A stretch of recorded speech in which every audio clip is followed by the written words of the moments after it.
नमस्कार।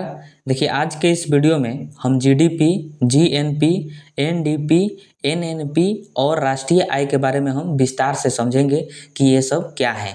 और वीडियो के लास्ट में हम प्रीवियस ईयर क्वेश्चन का टेस्ट भी लगाएंगे जो कि बहुत ज़्यादा इम्पोर्टेंट है। तो वीडियो को आप ध्यान से देखिएगा। तो चलिए अब वीडियो को शुरू करते हैं। तो आइए हम सबसे पहले जीडीपी को समझते हैं। देखिए, जीडीपी का पूरा नाम होता है ग्रॉस डोमेस्टिक प्रोडक्ट्स, सकल घरेलू उत्पाद। ये इसका पूरा नाम है। ठीक है। देखिए, एक वर्ष में एक निश्चित सीमा के अंदर उत्पादित समस्त वस्तु एवं सेवाओं के मूल्य को जीडीपी कहते हैं।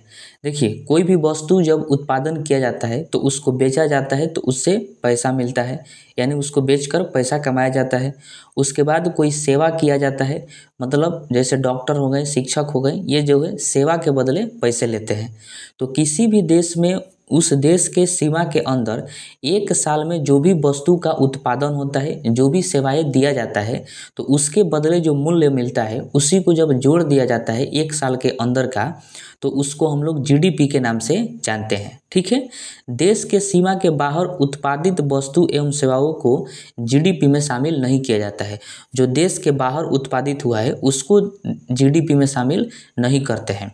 जैसे आप एक उदाहरण से समझ सकते हैं कि ये जो भारत का नक्शा है, इस भारत के अंदर देखिए कि टाटा कंपनी जो है, टाटा कंपनी कहाँ की है, तो भारत की है। तो टाटा कंपनी जो है वो एक साल में मान लीजिए कि 1,000 रुपया कमाया। ये उदाहरण के तौर पर है ताकि आपको अच्छे से समझ में आए। तो टाटा कंपनी देश के अंदर यानी भारत में 1,000 रुपया कमाया। ठीक है। वही हुंडा कंपनी जो है, ये जापान की है हुंडा कंपनी, और यह भारत में जो है 500 रुपया कमाया है। उसी प्रकार देखिए कि डॉक्टर हैं, भारतीय डॉक्टर हैं, वो 400 रुपया भारत के अंदर कमाए हैं, मतलब भारत के सीमा के अंदर। ठीक है। तो ये तीनों जो है भारत के सीमा के अंदर कमाए हैं एक साल में, तो इनके पैसा को जीडीपी में जोड़ा जाएगा। तो इस प्रकार अगर टोटल को जोड़ देते हैं तो 1900 रुपया आता है। तो हम कह सकते हैं कि भारत की जो जीडीपी है वो 1900 रुपया है। ठीक है। लेकिन वही देखिए कि एक भारतीय है जिसका नाम है रवि। क्या नाम है उसका? रवि है, और ये भारतीय है, लेकिन वह जो है विदेश में कमा रहा है। कहाँ पर कमा रहा है? विदेश में। मान लीजिए कोई भी देश में कमा रहा हो लेकिन भारत से अलग है, जो कि भारत का है रवि लेकिन विदेशों में कमा रहा है, और वह एक साल में 1300 रुपया कमाया। तो क्या इसके पैसा को जीडीपी में शामिल किया जाएगा?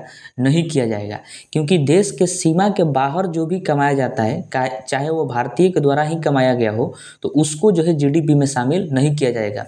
जैसे रवि जो है वो विदेश में कमा रहा है तो 1300 रुपया एक साल में कमाया, तो इस 1300 रुपया को भारत के जीडीपी में शामिल नहीं किया जाएगा। ठीक है। तो देश के सीमा के अंदर जो भी कमाई होती है वस्तु के उत्पादन से या फिर किसी सेवा के माध्यम से, चाहे वो कोई भी कमाया हो, विदेशी कंपनी ही क्यों नहीं कमाई हो, तो उसके पैसा को जो है जीडीपी में शामिल किया जाता है। ठीक है। तो ये जीडीपी का मतलब होता है। अब आइए हम जीएनपी को समझते हैं। जीएनपी का पूरा नाम होता है ग्रॉस नेशनल प्रोडक्ट, यानी सकल राष्ट्रीय उत्पाद। अब ये क्या है? तो देखिए, इसमें जो है भारत के व्यक्तियों द्वारा कमाए गए पैसा को जोड़ा जाता है, क्यों ना वह पैसा विदेशों में कमाया गया हो। जीएनपी उसको कहा जाएगा कि केवल और केवल जो भारत के लोग हैं या फिर भारत की जो कंपनी है वह एक साल में कहीं भी रह के कमाती है, उसके पैसा को जब जोड़ते हैं तो उसको जीएनपी कहा जाता है। इसमें जो है विदेशी कंपनी का या फिर विदेशी व्यक्ति का पैसा नहीं जोड़ा जाता है, केवल और केवल भारतीयों के पैसा को ही जोड़ा जाता है। चाहे वो भारत की कंपनी हो, चाहे वो भारत के लोग हो, वो पूरे विश्व में कहीं भी जाकर कमाए हो, तो उनके पैसा को जब जोड़ दिया जाता है केवल और केवल भारतीयों के पैसा को या फिर भारत के कंपनियों के पैसा को, तब उसको जो है जीएनपी कहा जाता है। ठीक है। फिर एक बार वही उदाहरण से हम समझते हैं। जैसे देखिए कि भारत के अंदर जो है टाटा कंपनी है, टाटा कंपनी जो है भारतीय है, और ये एक साल में 1,000 रुपया कमाई है। उसके बाद भारत के ही डॉक्टर हैं सब, वो एक साल में 400 रुपया कमाए हैं। ये उदाहरण के तौर पर हम लोग लिए हैं, छोटा छोटा पैसा, ताकि आपको अच्छे से समझ में आए। ठीक है। और एक रवि है, रवि जो है कि भारतीय है लेकिन वह जो है विदेश में कमा रहा है, और वह एक साल में 1300 रुपया कमाया है। ठीक है। तो जो भी भारतीय हैं, चाहे वो भारत के लोग हों, चाहे वो भारत की कंपनी हो, तो उन्हीं के पैसा को जोड़ा जाएगा तो उसको जीएनपी कहेंगे। तो टाटा कंपनी 1,000 रुपया एक साल में कमाई है। डॉक्टर जो है भारतीय डॉक्टर हैं, भारत के अंदर कमाए हैं 400 रुपया। और रवि जो है भारतीय है लेकिन विदेश में कमाया है 1300 रुपया। तो इन तीनों के पैसा को जोड़ेंगे तो टोटल होगा 2700 रुपया। तो ये 2700 जो है जीएनपी होगा। इसी 2700 को क्या कहेंगे, जीएनपी, क्योंकि ये केवल भारतीयों के पैसा हैं, भारत के कंपनी के पैसा है या फिर भारत के व्यक्ति के पैसा है, केवल और केवल ये भारतीयों का है। तो ये हो गया जीएनपी। ठीक है। होंडा कंपनी जो है ये भारत में कमाई है 500 रुपया, लेकिन होंडा कंपनी के पैसा को नहीं जोड़ा जाएगा। क्यों? क्योंकि ये विदेशी कंपनी है। ठीक है। तो जीएनपी उसी को कहा जाता है केवल और केवल भारत के लोगों द्वारा या फिर भारत के कंपनियों द्वारा कहीं भी रह के जो पैसा कमाया जाता है एक साल में, उसको जोड़ देते हैं तो वो जीएनपी हो जाता है। ठीक है। तो अब आपको ये समझ में आ गया होगा। तो अब आपको जीएनपी जो है बहुत बढ़िया तरीका से समझ में आ गया कि केवल भारतीयों के पैसा को जोड़ दिया जाता है तो वही जो है जीएनपी कहलाता है। लेकिन जीएनपी का देखिए एक सटीक फार्मूला भी होता है जिस पर रख देने से जीएनपी पता चल जाता है। और इसको जो है ध्यान में रखिएगा क्योंकि ये एग्जाम में पूछा गया है और आगे भी ये पूछे जाने की संभावना है, तो बहुत ज़्यादा ये इम्पोर्टेंट है। तो देखिए फार्मूला जो है जीएनपी बराबर GDP plus X minus Y होता है। तो आपको जो है इस फार्मूला में जीडीपी तो पता है कि जीडीपी के स्थान पर हम जीडीपी रख देंगे, लेकिन एक्स माइनस वाई क्या है? तो देखिए एक्स जो है भारतीयों द्वारा विदेश में अर्जित आय है, मतलब भारतीयों का ये रुपया है जो विदेश में कमाया गया है। क्योंकि बहुत सारे भारतीय हैं, भारतीय लोग हैं और भारतीय कंपनी है जो विदेशों में जाती है कमाने के लिए, व्यापार करने के लिए, तो कमा कर लाती है भारत में, तो वही एक्स है। और वाई जो है विदेशियों द्वारा भारत में अर्जित आय है, मतलब बहुत सारे विदेशी भी, यानी विदेशी कंपनी हो चाहे विदेशी लोग हो, वो भी भारत में आते हैं कमाने के लिए और भारत से कमाकर अपने देश में पैसा ले जाते हैं, तो वही जो है वाई है। और ये दोनों को जो है माइनस कर दिया है क्योंकि भारत से कितना कमा कर वो ले गए और लोग, भारत के लोग कितना कमा कर लेकर आए, दोनों को माइनस करके जीडीपी में क्या किया जाता है, जोड़ दिया जाता है, तो जीएनपी हमें पता चल जाता है। तो आइए इसी उदाहरण को हम इस फार्मूला में पुट करते हैं। तो देखिए जीएनपी बराबर हो जाएगा जीडीपी। देखिए जीडीपी कितना निकाले थे हम लोग, 1900 रुपया।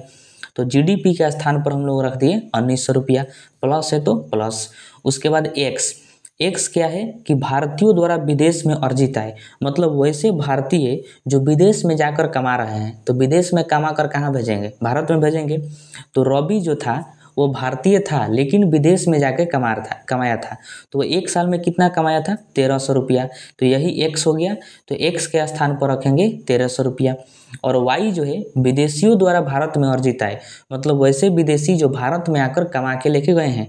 जैसे होंडा कंपनी थी, वो जापानी कंपनी है होंडा, लेकिन भारत में आके कमाई है एक साल में 500 रुपया, तो वाई के स्थान पर रखेंगे 500। ठीक है। अब 1300 में से 500 घटाएंगे, कितना आएगा, 800। और 1900 में 800 को जोड़ देंगे तो कितना निकल जाएगा, 2700। यानी हमारा जीएनपी कितना आ गया, 2700। और हम लोग ऐसे करके जोड़े थे केवल भारतीयों के पैसा को, तब भी हमारा कितना आया था, 2700।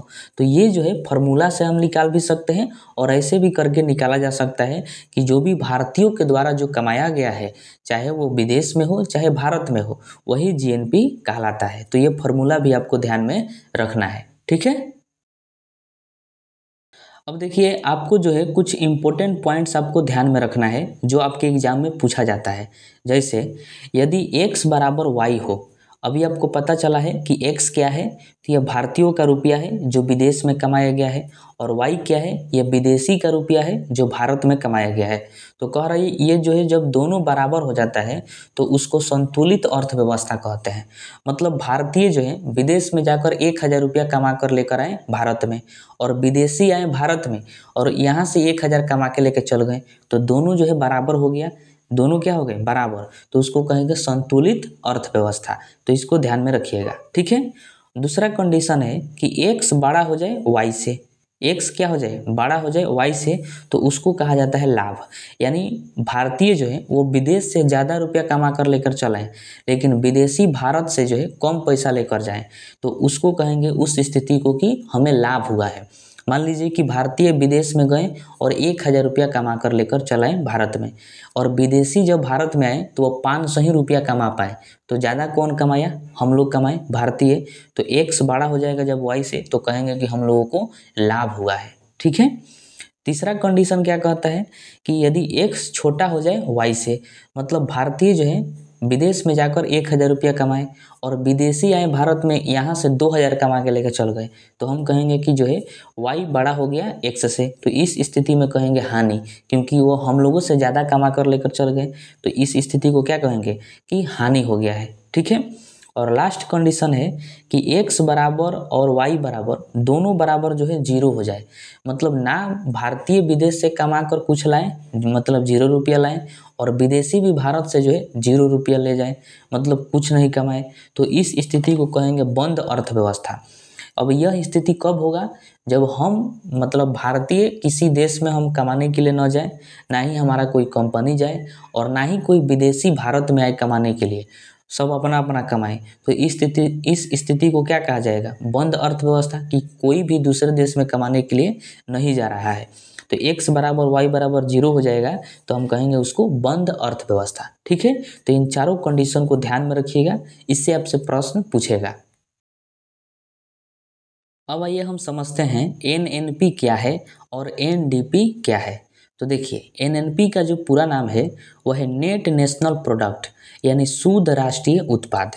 देखिए NNP जो है, जब हम GNP में से डिप्रेसिएशन को घटा देते हैं, डिप्रेसिएशन यानी मूल्यह्रास, जिसको शॉर्ट में D कहा जाता है, तो जब हम GNP में से मूल्यह्रास को घटा देते हैं तो हमें NNP प्राप्त होता है।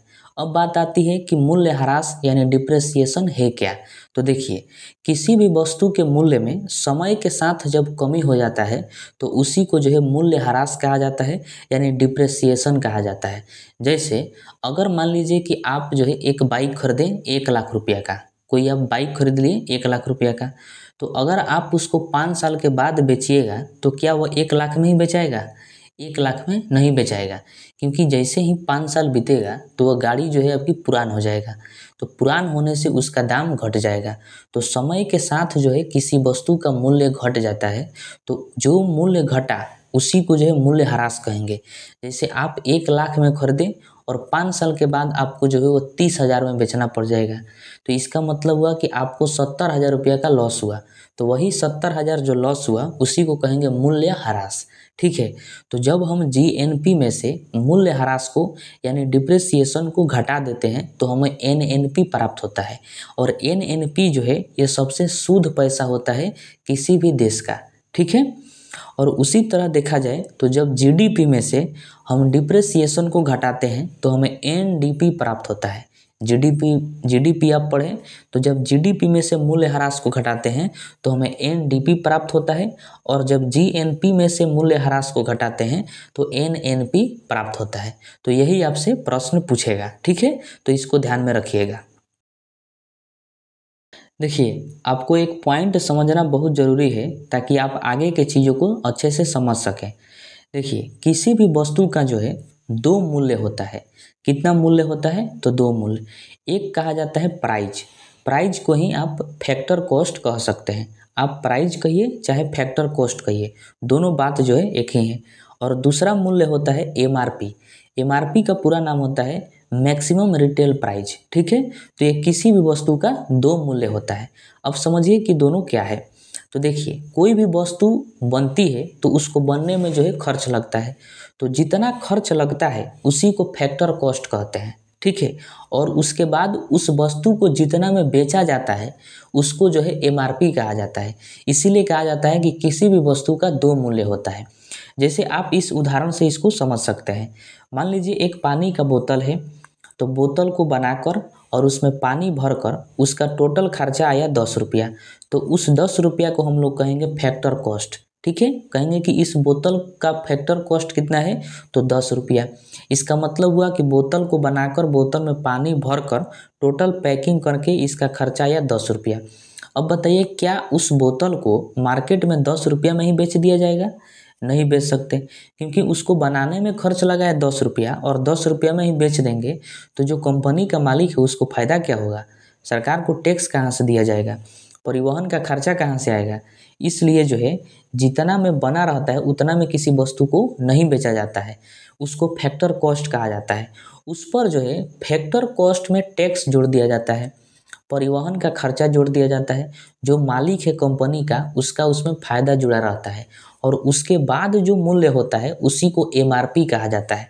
जैसे इस बोतल का फैक्टर कॉस्ट है 10 रुपया, सरकार का इसमें टैक्स जोड़ दिया गया, मालिक का मुनाफा जोड़ दिया गया, और परिवहन का खर्चा जोड़ के इस बोतल का दाम कर दिया गया 20 रुपया। तो ये 20 रुपया जो है एमआरपी हो गया। क्या हो गया? एमआरपी। अब ये बोतल जो है 20 रुपया में जब बेचाएगा तब सरकार को टैक्स दिया जाएगा, मालिक का फायदा होगा, यानी कंपनी का जो मालिक है उसको फायदा होगा, और परिवहन का खर्चा निकलेगा। ठीक है, तो इसी तरह जो है किसी भी वस्तु का दो मूल्य होता है, इसको ध्यान में रखिएगा। अब देखिए, जितना में वस्तु बेचा जाता है वही एमआरपी है, तो एमआरपी को ही अंतिम मूल्य कहा जाता है। क्या कहा जाता है? अंतिम मूल्य। ठीक है, तो जीडीपी में हमेशा अंतिम मूल्य को जोड़ा जाता है, इस बात को आप ध्यान में रखिएगा। अब देखिए, आपको एक बात जो है पहले से पता होगा कि किसी भी वस्तु को अगर सरकार महंगा करना चाहती है तो उस पर जो है टैक्स जोड़ देती है, अगर उसको सस्ता करना चाहती है तो उस पर सब्सिडी देती है। जैसे पहले गैस सिलेंडर जो था पहले सस्ता था, क्योंकि सरकार उस पर सब्सिडी दे रही थी, इस वजह से वो क्या था? सस्ता था। तो उसी से रिलेटेड जो है जीडीपी का फॉर्मूला है, इसको ज़रा समझिए। लिखा है जीडीपी और छोटी चूंकि लिखा है एमपी। एमपी का मतलब मार्केट प्राइस, मार्केट में जो प्राइस है यानी उसी को एमआरपी कहते हैं।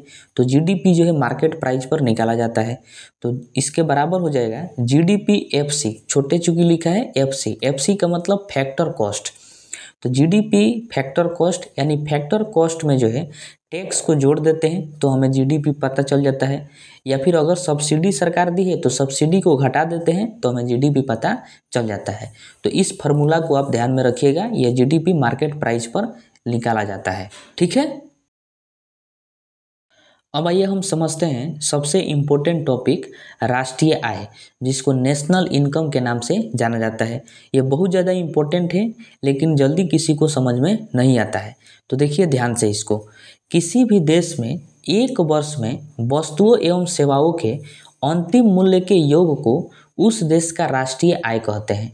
सबसे पहले आपको ये समझना है कि राष्ट्रीय आय जो है वो किसी भी देश में एक वर्ष पर निकाला जाता है। कितने वर्ष पर? तो एक वर्ष पर। तो किसी भी देश में एक वर्ष में जितनी भी वस्तुओं का उत्पादन हुआ है उसके अंतिम मूल्य को, और जितनी उस देश में सेवाएं दी गई है एक वर्ष में उसके अंतिम मूल्य को जब जोड़ दिया जाता है तो वही जो है राष्ट्रीय आय कहलाता है। वही क्या कहलाता है? तो राष्ट्रीय आय कहलाता है। और अभी आपको पता चला है कि अंतिम मूल्य क्या है। जैसे मान लीजिए कि कोई पानी का बोतल है, वो उसको बनाने में 10 रुपया खर्चा लगा, और उस पर जो है टैक्स जोड़कर फ़ायदा जोड़कर उसका दाम कर दिया गया 20 रुपया। तो अब वह बोतल जो है 20 रुपया में बेचा जाएगा, तो वही 20 रुपया जो है अंतिम मूल्य हो गया। क्या हो गया? अंतिम मूल्य।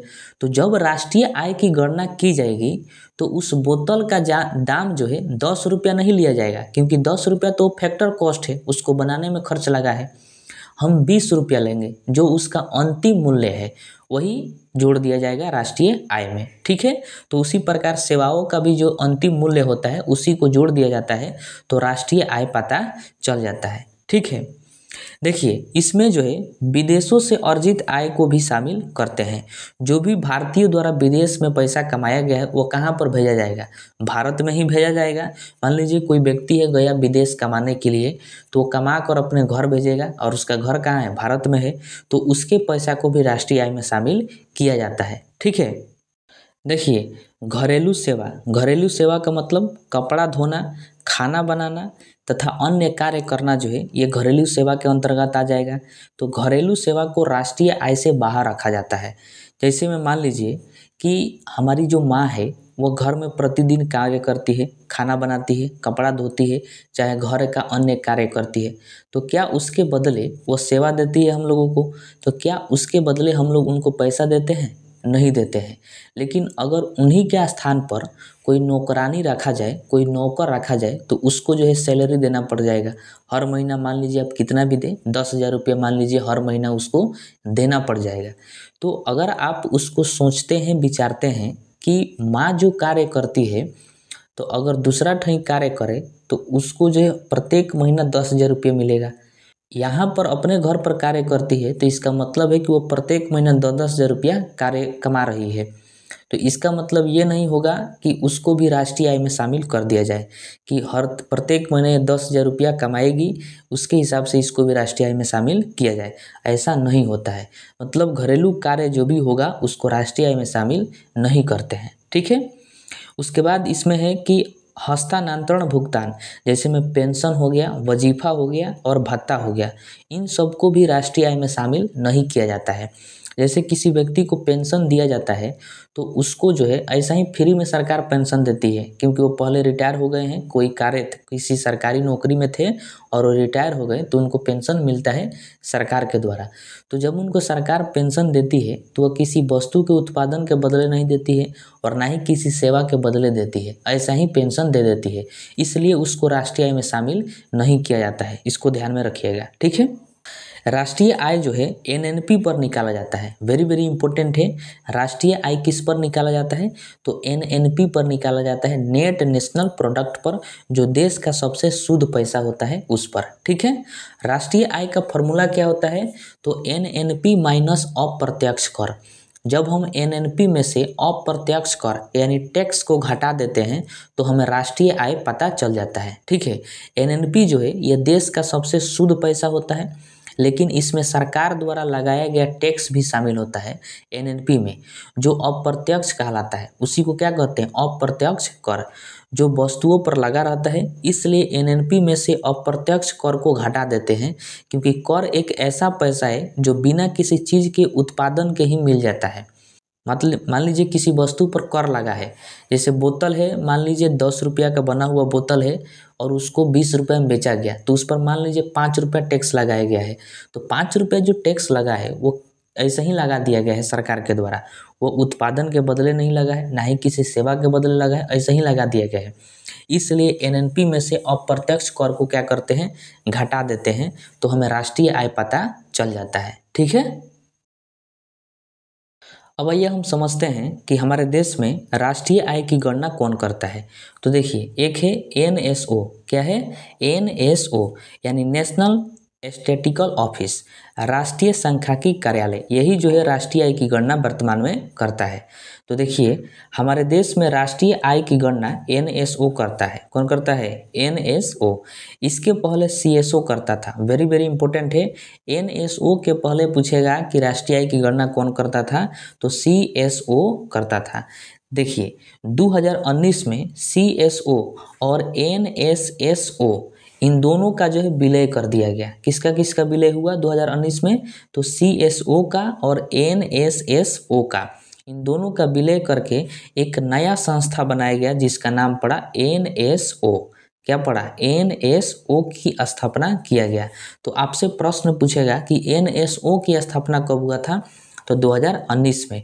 किनके विलय पर हुआ, तो सीएसओ और एनएसओ के विलय पर, ठीक है।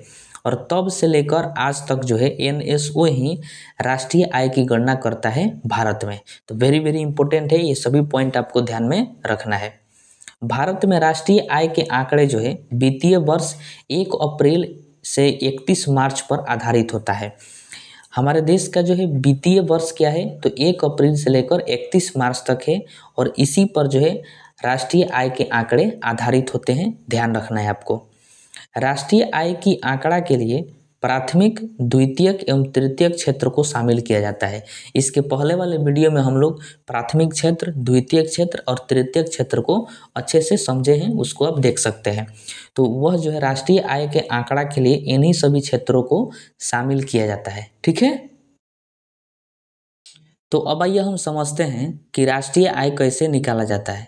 तो देखिए, राष्ट्रीय आय जो है वो 2 तरह के कीमतों पर निकाला जाता है। पहला है चालू कीमत पर राष्ट्रीय आय और दूसरा है स्थिर कीमत पर राष्ट्रीय आय। तो अब आइए हम दोनों को एक एक करके समझते हैं। तो सबसे पहले हम देखते हैं चालू कीमत पर राष्ट्रीय आय कैसे निकाला जाता है। तो देखिए, जब राष्ट्रीय आय को वर्तमान बाजार मूल्यों पर मापा जाता है तो उसे चालू कीमत पर राष्ट्रीय आय कहते हैं। देखिए, वर्तमान बाजार मूल्यों पर मतलब वर्तमान में बाजार में किसी वस्तु का क्या मूल्य है, उसको जब हम जोड़ते हैं तो उसको चालू कीमत पर राष्ट्रीय आय कहते हैं, ठीक है।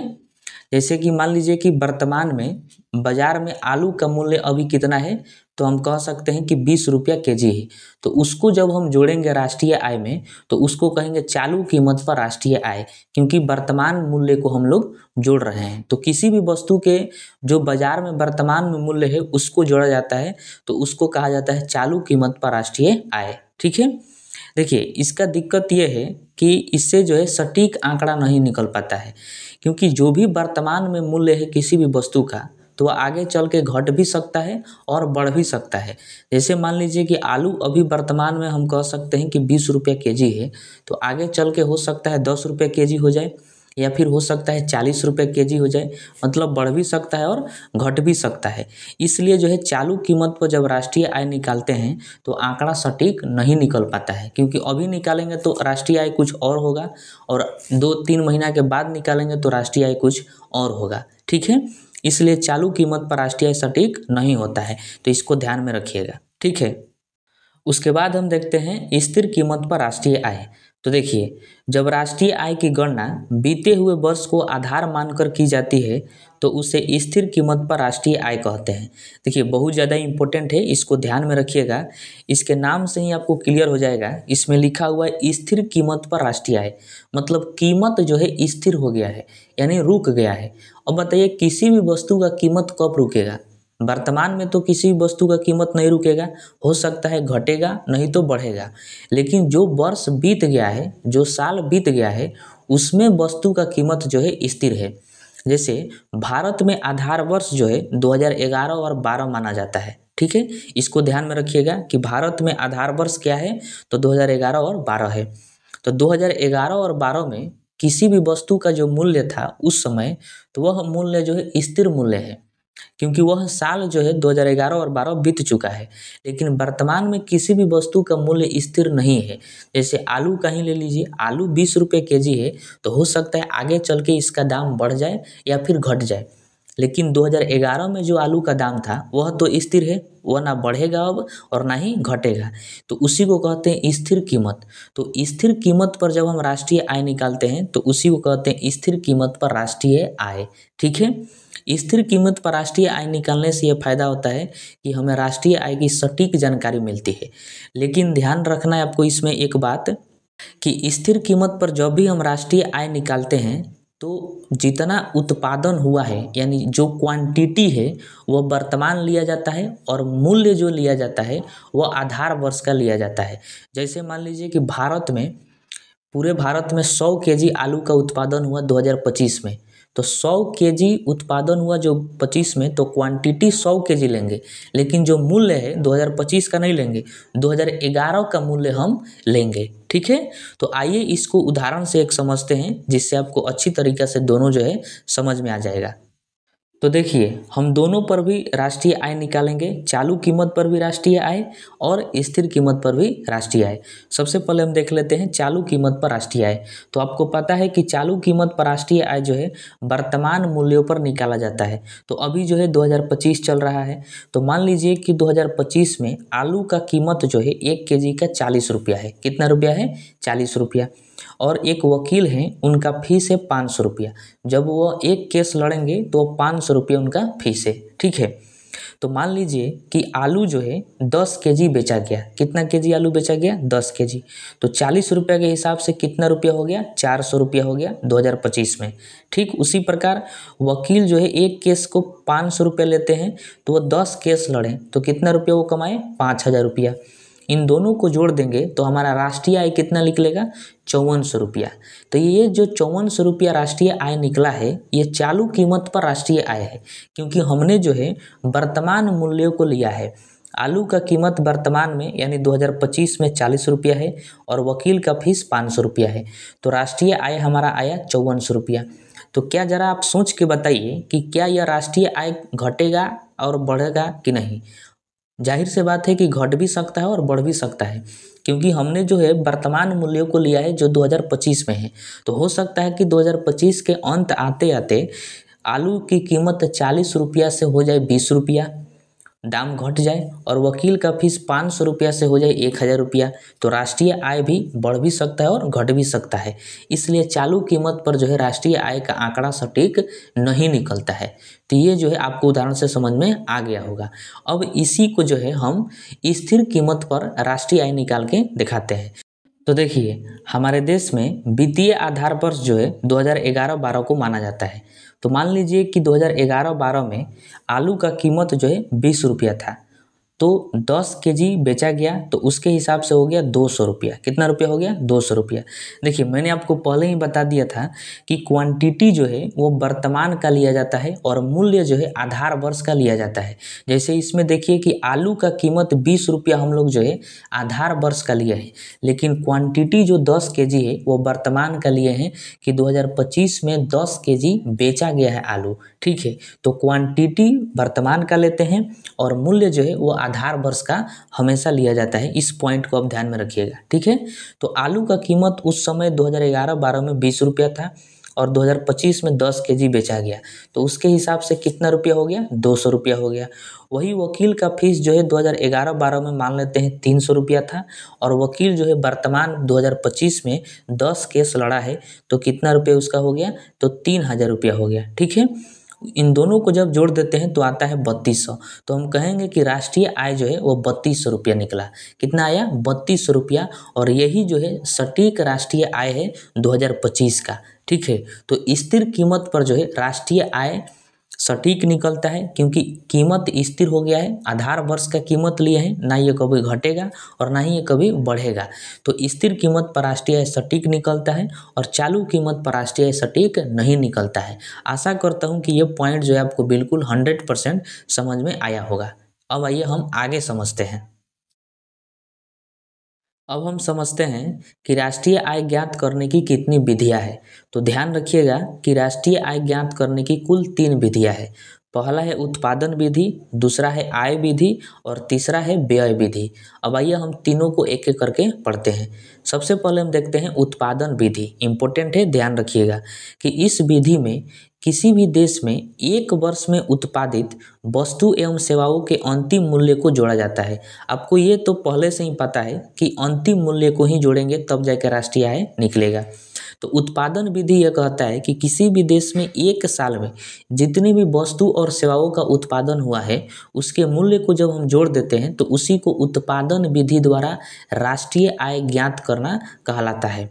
यानी साल भर में जितने वस्तु उत्पादित हुआ है और जितने सेवाएं दी गई है, जैसे डॉक्टर हो गए, मास्टर साहब हो गए, इंजीनियर हो गए, सरकारी कर्मचारी हो गए, ये सब जो है सेवा के बदले पैसा लेते हैं। तो इन्हीं के मूल्य को जब हम जोड़ देते हैं या फिर कोई वस्तु साल भर में जितनी उत्पादित हुई है तो उसको बेचा भी गया होगा किसी न किसी मूल्य पर, तो उन सभी मूल्यों को जब हम जोड़ देते हैं तो उसी को उत्पादन विधि द्वारा राष्ट्रीय आय ज्ञात करना कहते हैं। ठीक है, तो ये आपको समझ में आ गया।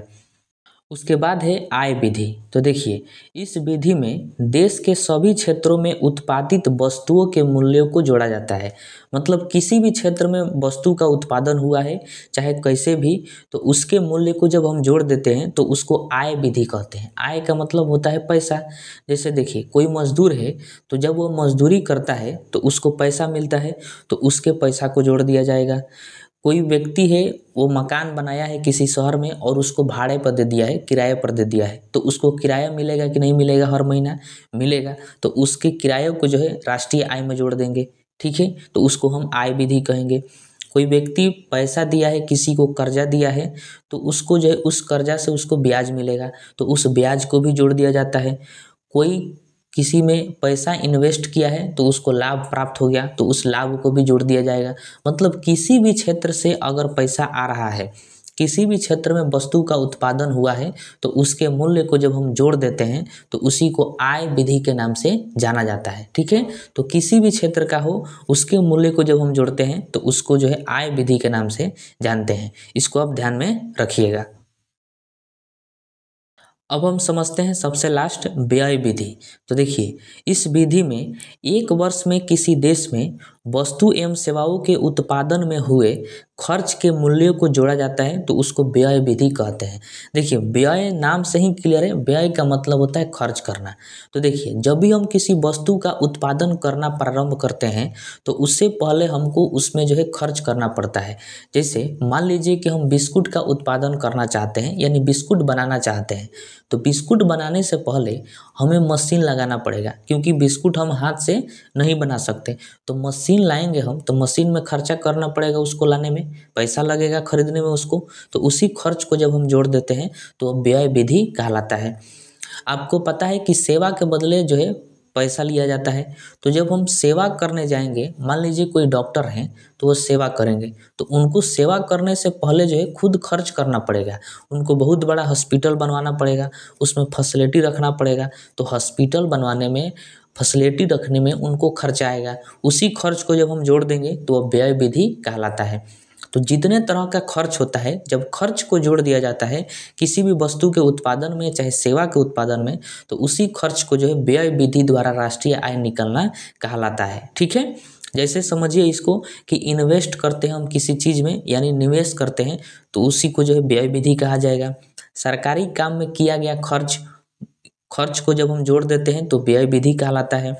एक्सपोर्ट एवं इंपोर्ट में मतलब किसी सामान को चढ़ाने में खर्च आया, फिर उस सामान को उतारने में जो खर्च आया तो उसको जो है जोड़ देते हैं तो व्यय विधि कहलाता है। उपभोग में किया गया खर्च, उपभोग में जो भी खर्च होता है वह क्या हो जाएगा, व्यय विधि कहलाएगा। तो किसी तरह का जो खर्च करते हैं वही व्यय विधि द्वारा राष्ट्रीय आय निकालना कहलाता है। ठीक है, अब आइए हम समझते हैं प्रति व्यक्ति आय। ये बहुत ज़्यादा इम्पोर्टेंट टॉपिक है, इससे कई बार एग्जाम में प्रश्न पूछा गया है, तो इसको ध्यान से आप समझिएगा। तो देखिए प्रति व्यक्ति आय क्या है, सबसे पहले इसको समझते हैं। तो प्रति व्यक्ति आय का अभिप्राय है, यानी मतलब है कि किसी देश में एक व्यक्ति की एक वर्ष में प्राप्त होने वाली आय से है। मतलब किसी भी देश में एक व्यक्ति को एक साल में कितना आय मिलता है, मतलब कितना पैसा वो कमा लेता है, उसी को कहा जाता है प्रति व्यक्ति आय। ठीक है, प्रति व्यक्ति आय निकालने का एक बहुत ही सटीक फार्मूला है, वास्तविक राष्ट्रीय आय। मतलब राष्ट्रीय आय में जब हम जनसंख्या से भाग दे देते हैं तो प्रति व्यक्ति आय निकल जाता है। तो इस फार्मूला को आप ध्यान में रखिएगा। और प्रति व्यक्ति आय का मतलब हुआ कि किसी भी देश में एक वर्ष में एक व्यक्ति कितना रुपया कमाता है वही उसका प्रति व्यक्ति आय हो जाएगा। ठीक है, तो इस फार्मूला को आप ध्यान में रखिएगा। देखिए यह देश के नागरिकों की समृद्धि को दर्शाने वाला एक महत्वपूर्ण सूचक है। समृद्धि का मतलब सुख शांति, क्योंकि पैसा रहेगा तो किसी के पास सुख शांति ज़्यादा रहेगा। तो ये समृद्धि को दिखाता है किसी भी देश में नागरिकों की। वर्तमान में प्रति व्यक्ति आय जो है भारत में 2,28,000 रुपया है। कितना है, 2,28,000 रुपया। वेरी वेरी इंपॉर्टेंट है, आपको ध्यान में रखना है। मतलब हुआ कि भारत का जो प्रत्येक व्यक्ति है वह एक साल में 2,28,000 रुपया ही कमा पाता है। ठीक है, तो ये प्रश्न जो है आपसे पूछेगा कि भारत में प्रति व्यक्ति आय वर्तमान में कितना है, तो 2,28,000 रुपया है। ठीक है, सबसे अधिक प्रति व्यक्ति आय जो है किस देश में है, तो अमेरिका में है, 71 लाख रुपया। मतलब अमेरिका में एक व्यक्ति जो है एक साल में 71 लाख रुपया कमाता है, वही भारत में एक व्यक्ति एक साल में 2,28,000 रुपया ही कमा पाता है। तो इसको आप ध्यान में रखिएगा। देखिए भारत में सबसे पहले प्रति व्यक्ति आय की गणना 1968 ईस्वी में दादा भाई नौरोजी ने किया था। वेरी वेरी इंपॉर्टेंट प्रश्न है और ये एग्जाम में पूछा भी गया है कि भारत में सबसे पहले प्रति व्यक्ति आय की गणना किसने किया था, तो दादा भाई नौरोजी ने किया था 1968 ईस्वी में।